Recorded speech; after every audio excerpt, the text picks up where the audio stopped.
তোমাকে প্রথমবার দেখে মনে হলো বিয়েটা করে নেই। আমি আপনাকে বিয়ে করব না। তোমাকে একটা গল্প বলি। একটা খাসি কসাইয়ের কাছে গিয়ে বলছে, আমি খুব নিষ্পাপ আছি, প্লিজ প্লিজ আমাকে মেরো না। কিন্তু কসাই বহুত বেরহম ছিল, সঙ্গে সঙ্গে ছুরি দিয়ে মাথাটা আলাদা করে দিল। মোরাল অফ দ্য স্টোরি কি, খাসির ভাষা তো কসাই বোঝেনি। যদি তোমার কোনো নাগর থেকে থাকে তাকে খুন করে হলো তোমাকে বিয়ে করব। বাই। বিয়ের দিন ঠিক করে ফেলুন শ্বশুর মশাই। নমস্কার মা জননী।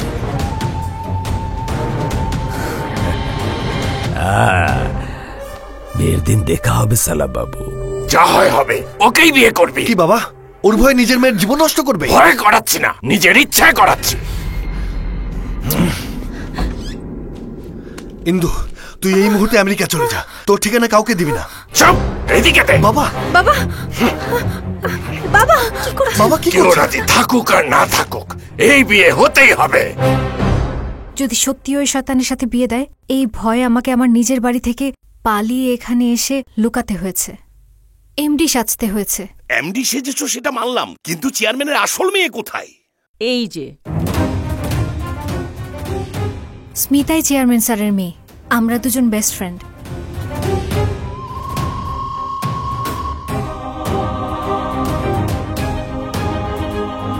Sorry madam. বেয়াদব কোথাকার, এসব করতে তো লজ্জা লাগে না? তোর চোখের মধ্যেই নোংরামি ভরা, এই চোখ দুটো সব সময় নিচে রাখবি। Really I like you madam. Sorry madam. ছি, এই জন্যই আমি ইন্দুকে এমডি বানিয়েছি আর পিয়ে সেজে এখানে এসেছি। আমার কোম্পানি থেকে তুই যত চুরি করেছিস সব আমি ফিরিয়ে নিয়েছি।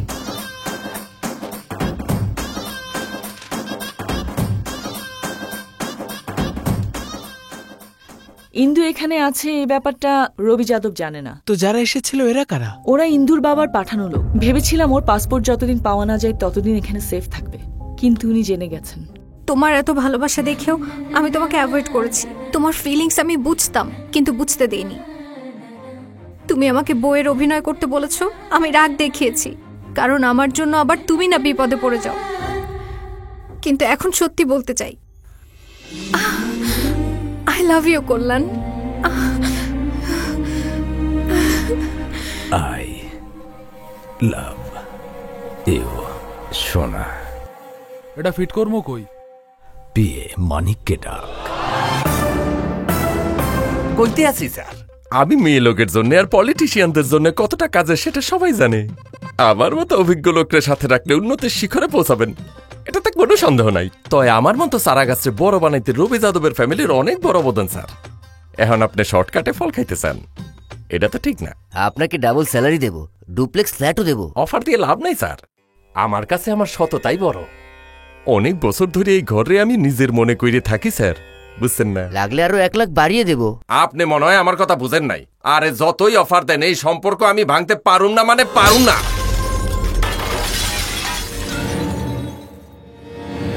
কোন বলদ এটা এখানে রাখলো? বাচ্চা তুই কি চোখে দেখিস না? গালি দেন কে? এটা তো ঠিক না। জানেন আপনার লেগা কত বড় অফার ফিরাইছি? তোর অফারের আমি কুল্লি মারি। কানার বাচ্চা কানা। থামেন, 3 বেলা খাওন ছাড়া অতিরিক্ত কিছুই খাই না এখান থেকে, বুঝছেন? আর আমার সততার আপনি এই মূল্য দিতে আছেন। আরে আমারে চাইলে আপনি বিধানসভায় পাও রাখতে পারবেন না। তুই আমাকে ভয় দেখাস? Get out. কি করতে আছে? Get out. আমি এখনই তোকে চাকরি থেকে বরখাস্ত করলাম। আউট। আরে মাথা গরম করে ডিসিশন নিয়েন না, আমার মতো বিশ্বস্ত পিয়ে খুঁজেও পাইবেন না। আমি আছি স্যার। জিঙ্গা বাবু sir, BM mechanical, MA electrical, MI chemical, DPM, BPM, DMM, PCT, CA telefocus, AutoCAD. বাস বাস, আজ থেকে তুই আমার পিয়ে, স্যালারি 50,000। স্যার, আমি তো ভাবতে পারিনি এত সহজে আপনার সেবা করার সুযোগ পেয়ে যাব। কি? হ্যাঁ, পড়াশোনা আসলেই করছস নাকি না? যা ইচ্ছা ভেবে নে। বাবারে, ক্যারিনা কাটরিনার ছবি বাদ দিয়ে 4 বছর ধরে তোমার ছবি আমার মোবাইলে ঝুলিয়ে রাখছি, কিন্তু আজ পর্যন্ত কিছুই চাই নাই। তুমি ভিক্ষা করতে বললে সেটাও করবো। তো এই শালা রবি যেনই মাইয়ারে না পায়। কিরে, কই যাস? আমি আমার লাইফ পেয়ে গেছি, তাই টাটা, গুড বাই। ও তোর লাইফ? ইয়েস। আরে জোস। ইয়েস।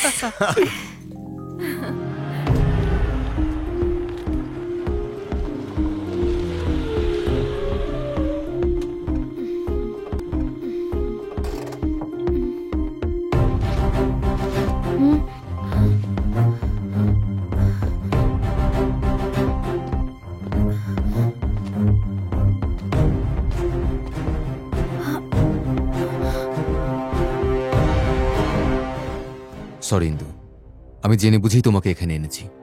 আঙ্কেল, আপনার পাঠানো লোকদের আমি মেরেছি, আর আপনার মেয়েকে বিয়ে না করেই এখানে এনেছি। ভালোবেসে বিয়ে করার মধ্যে কোনো দোষ নেই আঙ্কেল। আমি নিজে আমার বোনের প্রেমিকের সাথে তাকে বিয়ে দিয়েছি। আমার বেস্ট ফ্রেন্ডকেই ভালোবাসত সে, কিন্তু পরে বুঝেছি বাবা মার অনুমতি না নিয়ে আমি অনেক বড় ভুল করে ফেলেছিলাম। পরে মেনে না নিলে মেয়েটার সারা জীবন কাটতে হতো।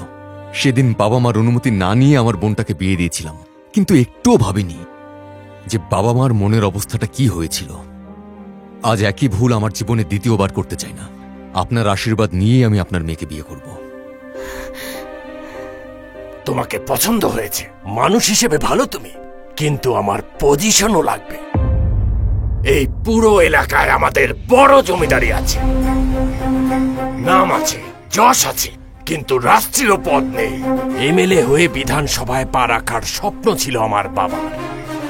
4 বার ইলেকশনে দাঁড়িয়েছে, কিন্তু হেরে গেছে। মৃত্যুর সময় আমাকে দিয়ে প্রতিজ্ঞা করিয়েছিল যে এই পরিবার থেকে যে কাউকে একদিন এমএলএ হতেই হবে।